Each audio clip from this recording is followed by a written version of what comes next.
populations soudanaises sont en situation de grave insécurité alimentaire.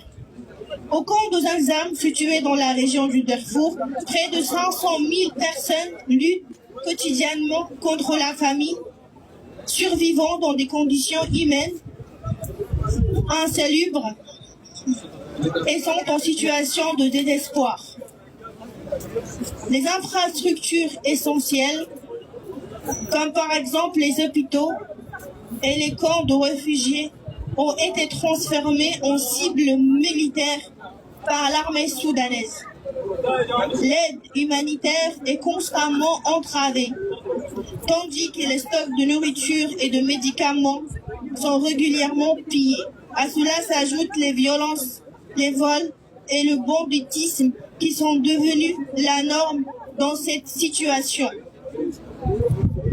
Les criminels profitent du climat de guerre et de l'impuissance des populations vulnérables, agissant sans retenue, satisfaisant leurs besoins et leurs désirs,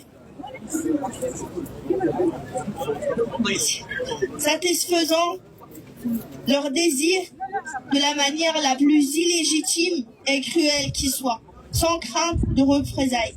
Ils s'attaquent aux plus démunis avec une brutalité insupportable, conscients de l'absence totale de justice dans ce contexte anarchique.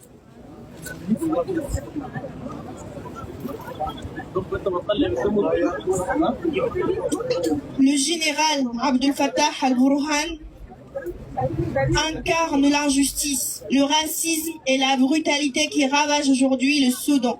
Sous son commandement, les forces armées soudanaises ont orchestré des massacres aériens injustifiés, ciblant délibérément des populations civiles innocentes qui n'ont rien fait, et participé à des campagnes de terreur ethnique contre les populations du Darfour et du Kordofan. Ces crimes sont non seulement immoraux, mais ils sapent également l'espoir d'une paix durable. Nous demandons la destitution immédiate du général al-Burhan. Le Soudan ne pourra avancer vers un avenir prospère qu'en rompant avec les dirigeants qui alimentent la haine et la division.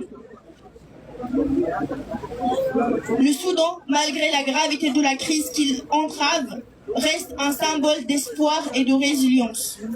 Nous ne pouvons pas rester silencieux face aux souffrances des millions d'innocents et aux injustices commises par ceux qui exploitent le chaos. L'appel à l'action est clair: renforcer l'aide humanitaire, protéger les civils et tenir les responsables des atrocités pour compte. La destitution du général al-Burhan et ses complices est une étape essentielle pour restaurer la dignité humaine et ouvrir la voie à une paix durable. Mesdames et messieurs, je vous remercie pour votre écoute. Merci.